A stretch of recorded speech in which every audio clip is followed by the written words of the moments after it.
My name's Rachel, plain old Rachel, with a job that's about crunching numbers and making sure the balance sheets, well, balance. I've got my head in the budgets most days, but you better believe that doesn't keep me from hoping for a bit more than just debits and credits. For years back, I latched onto Michael's star. He's all ambition and no brakes, running his family's business like it's a race car he's pushing to the limit. This company, it's his mom Elizabeth's baby, she built it brick by brick, and it's like her third kid, after Michael and the dog. Since I come in the picture, I've been Michael's right hand. From the moment the pennies didn't add up till the minute they turned into dollars, I've had his back. He's a good guy, with a good head on his shoulders, always listening to what I've got to say about the company accounts. Liz, that's what I call Elizabeth when I'm not in her face, she's a tough one. She could peel paint with her stare if she wanted.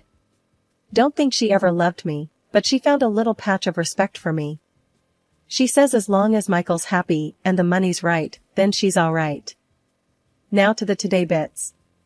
I pulled my chair closer to my desk and was digging into the books when Michael stormed in, all fire and fury like he'd just caught someone nicking his car. Crashing into my little world of numbers, he threw his jacket on the chair and declared war without so much as a hello. Rachel, we got a problem, a big one. His voice was like a thunderclap. What's up? I asked, without a flinch. Michael had a flair for the dramate. Those pesky auditors are on my back, he growled, thumbing through the sheaf of papers like they'd personally offended him. Tell them to take a number, I quipped. I wasn't about to let them or Michael ruin a perfectly good Thursday. He cracked a smile, though. Sure, and who'll face the music then, you?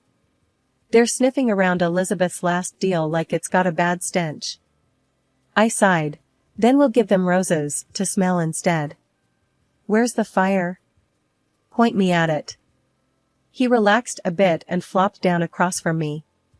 I knew the score, Michael gets the heat, I find the way out. It was a dance we had gotten used to. I need you to look over everything, okay? Can you do that for me, Rachel?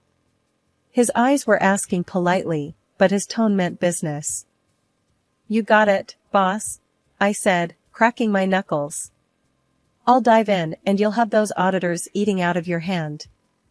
The door swung shut behind him, and I was alone again with the ghosts of numbers yet to be tamed.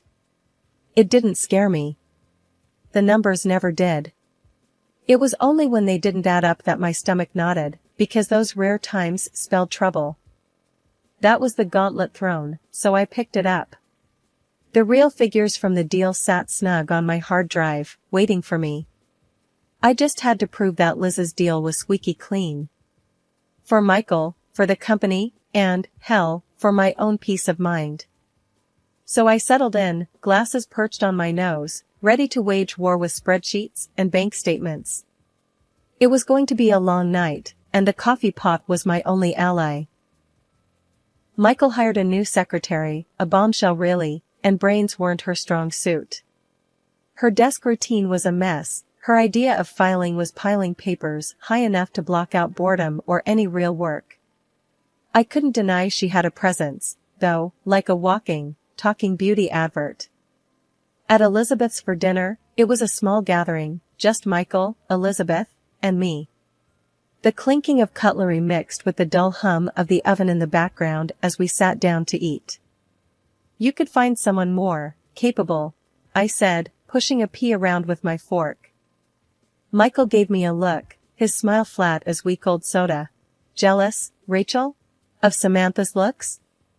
His tone had a bite, a challenge. My face got hot fast, but not from shame. I was made of sterner stuff. It's about professionalism, Michael, not her assets. That's when Elizabeth cut in, her voice carrying weight as it always did. She's right, Michael. And respect your wife. That's non-negotiable. Elizabeth was old school, a steel magnolia, elegance with a core of iron. Michael shifted in his seat, uncomfortable but knowing better than to cross Elizabeth. I didn't mean any offense, Rachel. Samantha just draws in the clients with her charm. Charm? I scoffed. Is that what we're calling it these days? I took a bite of my food, tasting more of my annoyance than the herbs on the chicken. Then there was a knock at the door, a roll of thunder entering the dining room. It was Samantha, the secretary herself, decked out like she was gunning for a spot on a magazine cover instead of a family dinner. Sorry, I know I'm unexpected. Samantha started, all eyelashes and lipstick. But Michael, you left your phone at the office. She handed it to him, her fingers brushing his like she was delivering a secret promise. Michael took his phone with a muttered thanks, his eyes darting between me and Elizabeth. Samantha, apparently satisfied with the disruption she caused, swayed out of the room like the queen of disarray she was, leaving a trail of expensive perfume and confusion in her wake. After the door closed behind her, Elizabeth's voice sliced through the silence. That girl might as well be trouble wrapped in designer threads. I could only nod, my jaw tight enough to press diamonds from coal. The rest of the dinner passed in a strange calm before the storm. Michael tried to steer the conversation to safer waters, but it was like putting a band-aid on a crack in a dam. Months pass, and I can feel the heat in the office rising, like the temperature is set a few notches too high. But it's not the thermostat, it's everything else. The way Samantha struts in every morning, you'd think she owned the place. Today, it's some tight dress that screams cocktail hour, not 9 to 5. I can't help myself. Attire for the office, not the opera, Samantha. I grumble as she breezes by my desk. She halts, pivots on a heel, and smirks. Well, not everyone has to hide their figure, Rachel. Her words hit like a punch to the gut. She knows she's got the kind of curves that cause a ruckus, and she doesn't mind flaunting them, especially not around Michael. I turn back to my screen, hoping my cheeks aren't too red. I feel the eyes on me, the whispers that burrow under my skin like ticks. They're eating this drama up, bit by juicy bit. I catch a glimpse of Samantha leaning over Michael's desk, laughing a bit too loud at something undoubtedly not funny. Michael's eating it up, the idiot. There's a smirk on his face that makes my fingers itch to wipe it right off. I hear them making plans to leave together, their voices a mix of excitement and hushed tones. The whispers around me crescendo. The shared rides home we used to enjoy, chatting about nonsense or sometimes in comfortable silence, they're history now. It's all Samantha, all the time. Lunchtime becomes a solo act. I grab my sandwich and sit at the corner table, pretending not to notice the gap that's grown since Samantha arrived. It feels like I'm sitting in no man's land, while everyone else is at the cool table. Later, I confront Michael in the break room. He's sipping a coffee, looking relaxed. Too relaxed. So, this thing with Samantha, what's that about? I ask, trying to sound casual. Oh, come on, Rachel. It's nothing. We're just colleagues, Michael says, with a shrug that's supposed to be convincing. Friends don't look at each other like that, Michael. I insist, crossing my arms. You're not fooling anyone. There are whispers, Michael. He laughs, a harsh sound that scrapes against my patience. Oh, please. There's always office gossip. Grow a thicker skin. I leave the break room, leaving Michael with his so-called advice and his arrogance. The words bounce around my head, grow a thicker skin. Right. Because that solves everything. One day I went into Michael's office to get the documents. What I saw felt like a jab to the chest. There they were. Michael and Samantha hugging each other, his arm tied around her waist like she's some sort of prize he won. Michael stammers, looking like he's just seen a ghost. Meanwhile, Samantha wears this smug grin like she's got one over on me. Really, Michael? I said, my voice cut through the silence like a knife. This is what's been going on. Michael's face was dripping with sweat, his shirt collar soaked. It's not what it looks like, he says, his voice all shaky like he's trying to convince himself more than me. Samantha, still standing there with that irritating smile, says, calm down, it's just a hug. Just a hug? I snapped back. And I suppose you just happened to fall into his arms, right? Michael tried to butt in, his hands up as if trying to stop a bullet. Listen, we were just... I turned on my heel, not wanting to show them how much it hurt. I could hear him behind me, his footsteps on the expensive office carpet. Wait, let's talk about this. Please. I only stopped when I reached my office, turned the lock with a click that sounded like finality. I leaned against the door, the solid wood against my back feeling like the only steady thing in that moment. I didn't want the whole place listening in on the drama. I kept my voice even, almost cool. Michael, what do you want from me? To stand here and take this? Listen, he began, whispering through the crack where the door met the frame. It's a misunderstanding, that's all. I scoffed at that weak excuse. Misunderstanding? I said, louder now. I know what I saw. I could see his shadow moving back and forth under the door. He was pacing, a dead man walking. I could hear him muttering, trying to string together the right words as if they'd work like some magic spell. I sat at my desk, cold metal against my fingers while I thought about all the lies, all the late nights I'd been a fool to believe were for work. A knot tightened in my gut. Everything was clear now. I wasn't going to stick around to be played for a fool. After a while, the pacing stopped, and the shadow under my door disappeared. I wasn't going to be interrupted anymore. I didn't need an explanation, none would be good enough, and I sure didn't need the rumor mill of the office spinning tales about my personal life. The rest of the day was just a blur. Papers, phone calls, the clack of keyboards, it all mixed together in a meaningless cacophony. The real noise was in my head, the voice telling me I'd been blind. I remember the evening air was still when Michael stumbled through the door. His steps were uneven, loud in the timid quiet of the living room. Rachel, he started, his voice had a jittery pitch, like the buzzing of a faulty light. Samantha's pregnant, he blurted out. I felt my heart splinter, but my face didn't flinch. So, that's it then? I asked, my voice barren of the warmth it used to carry for him. Yeah, I guess it is, Michael replied, rubbing the back of his neck like he always did when cornered. His eyes didn't meet mine. Look, Rachel, I'm done. You're just not exciting anymore. I want a divorce. My throat was dry, felt like it was stuffed with cotton. Fine, I said, the word cutting the air like a knife. Silence stretched between us, aching and dense. He shuffled his feet, clearly wanting to escape. So, that's it, you're just going to let me go? Michael's voice had a scornful edge, but underneath it was surprise, maybe even disappointment. That's it, I replied flatly, every word laced with the ice that had settled in my chest.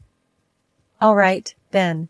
He turned and walked out, taking no more than a suitcase and leaving a whirlwind of broken vows behind. I stood motionless, the ghost of our love story wilting in the gathering dusk. Then I reached for the phone, my hand steady as I dialed Elizabeth's number. It's Rachel. I need help. We talked about a lot of things, and when she hung up, I know what I needed to do next. The silence felt different now. It was the quiet of a starting line, the hush before the storm. With newfound purpose, I began to gather Michael's things, stuffing them into bags with a ferocity that was foreign yet fitting. Every piece of fabric was a testament to a lie I'd lived, an illusion I'd cherished. Not anymore. He'd called me dull, said I wasn't exciting. But as I looked around at the life I was about to dismantle, a flicker of something feral twisted in my gut. I wasn't dull, never had been. I was just misplaced. Now, there I was, bags packed with the remnants of a defunct marriage, standing in the dimming light of my living room. And you know what? There was something exciting about the emptiness, something thrilling about the vast unknown stretching out before me. The morning was crack of dawn early, and the air in the office was still. I pushed open the door to the place I'd spent countless hours crunching numbers and biting my tongue. Not today. Today, the papers tucked under my arm felt like the heaviest weights, yet they made my steps lighter. I found Samantha lounging behind her desk, nails clicking away on her phone like some pampered cat sharpening its claws. Took you long enough? She smirked without looking up. Thought I'd have to send out a search party or a pink slip. Ignoring her, I walked straight into Michael's office, the door flung wide open. He was there, looking like the king of Jack-all, feet kicked up on the desk that he barely deserved to sit behind. "Rachel, what do you want?" Michael barked, scrambling to sit upright.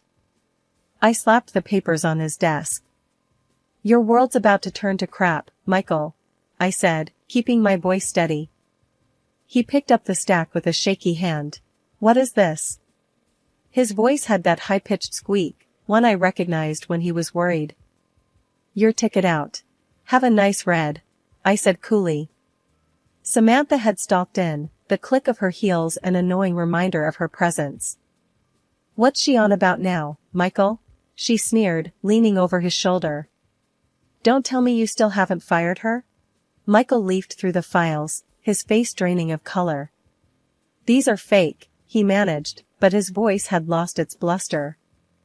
"It's not fake, Michael," I shot back. "Turns out your darling Samantha is dirty. Check out the expense reports. She's been skimming cash, writing it off as your representation expenses. Who knew office supplies could be so lavish?" "This is slander." Samantha's voice was high enough to shatter glass. And that's when Elizabeth walked in, her step silent but her presence filling the room like a storm cloud. "Enough," she intoned, and her single word clipped through our argument like a scythe. Michael turned to her, whining, "Mother, she's lying. Tell her, Samantha." Elizabeth didn't flinch. "You're dismissed, Michael." Her voice was final, the kind that slammed doors shut and ended discussions. Michael sunk into his chair, his face ashen. "Mom, please. I'm your son. You can't." "I can and I have." Elizabeth stood, unwavering. It was like the whole room held its breath, even Samantha. And then she laughed. It was a sound that could curdle milk. "Guess the show's over, Michael," she taunted, tossing the papers on his desk like they were trash. "Time to let you in on a secret, lover boy. I'm not pregnant. And me, love you? Hoolies." Michael looked like he'd been slapped with a wet fish. "You said? You promised." "Yeah, well, that was before your mommy here fired you," Samantha sneered. "Face it, you were just a stepping stone, Michael. And now, you're more like a pebble." "That's enough, Samantha," I cut in, sick of her voice. Her eyes fixed on me, and the sarcasm thickened. "Oh, look at Rachel, the savior. You think you're special?" Her laugh was cruel. "You're as pathetic as he is. Only Rachel could love a loser like Michael." The room was thick with betrayal, shock, and a hint of victory, mine. Funny how the tables turned. Only today, the last laugh was on me. Samantha tried to leave, only to was stopped by Elizabeth. "Return the money," she demanded in a tone that froze my blood in my veins. "Listen, Elizabeth, I swear I'll pay it back," Samantha stuttered, her back against the wall. Her hands trembled. "I can get a loan or something." "Loan or something, huh?" Elizabeth snorted, her eyes icy slits. "Damn right you will. Or else you'll find out just how bad things can get." Okay, I get it. I messed up big time," Samantha stammered, looking everywhere but into Elizabeth's cold stare. Michael shifted in his armchair, the creak of the leather breaking the harsh silence. He ran his hand through his hair and let out a ragged sigh. "Mom, Sam, I don't want you to." "Shut it, Michael," I snapped from across the room. It was hard to watch him, a grown man, so close to weeping over his own mess. "You've done enough talking." Elizabeth turned on her heel, pointing a stern finger at Michael. "You're as much to blame. Giving her access to the funds like it's play money." "I trusted her." Michael's voice cracked. "Trust?" Elizabeth laughed, short and scornful. "Trust is earned, not handed out like candy, you fool." "I didn't want to steal, but I just got in too deep," Samantha choked out, her eyes darting nervously. I stayed quiet, leaning against the doorframe with crossed arms. Elizabeth didn't need backup to handle this, she was storm enough all on her own. Samantha slumped, defeated. I'll figure it out. I just need time. Time is the one thing you don't have, girlie, Elizabeth snapped. I want that money back, and I want it yesterday. I'll get it. Somehow. Samantha's voice waned to a feeble whisper. Elizabeth's look softened just a hair. You better. Because if you think this is bad, jail will eat you alive. As Samantha scurried out, a harried mess of guilt and fear, Michael sank back into his chair, face buried in his hands. Elizabeth turned her back on him, she had no comfort to give. The room fell silent after the storm, heavy with the weight of consequences. Michael's mumbling apologies hung limp in the air, as ignored as distant thunder. We all knew the size of the hole we were in. It was time to start digging ourselves out. The paperwork was a nightmare, a jungle of legalese and signatures that felt like they'd never end. Somewhere between signing away my marriage and dissolving my professional ties, Elizabeth dropped the bombshell. Stay, Rachel. Help run this company. She said it so matter-of-factly you'd think she was asking me to pass the salt. I looked at her, incredulous. Are you serious? I replied, my tone edged with raw surprise. You know what went down here. You saw the wreckage. She leaned back in her chair, eyes unreadable as always. I know, she admitted, but we could turn it around. You got guts and know-how. I can handle the board. Think about it. I wanted to laugh. Wanted to, because the idea was ludicrous, yet there I was, actually mulling it over. Turning the place around wasn't a one-woman job, and hell, I knew the ins and outs of this godforsaken place better than anyone. I locked eyes with Elizabeth, long enough to let the gravity of the situation sink in. You can't be serious, I finally said, but my voice lacked conviction. The truth was, something in me thrived on challenges, on proving people wrong. As a heart attack, she fired back, no hint of jest lurking in her gaze. Join me. What else you gonna do? Go back to Michael, who's groveling at your feet? I scoffed, shaking my head. No way in hell I'm going back to that. Visions of Michael's face, all puppy dog eyes and wilted pride, came to mind. He can wait till hell freezes over for all I care. Elizabeth smirked, that's my girl. It wasn't a term of endearment by any means. In this jungle, it was the call of one lioness to another, acknowledging the coming hunt. So I stayed. Together, we rolled up our sleeves and clawed through the mess. Day in and day out, we navigated through the crap storm, her iron will and my relentless drive, combining into a force to be reckoned with. And Michael? He became a ghost, drifting on the edges of my new life. Sometimes I'd catch a glimpse of him, lurking, a shadow of man who'd lost his gambit.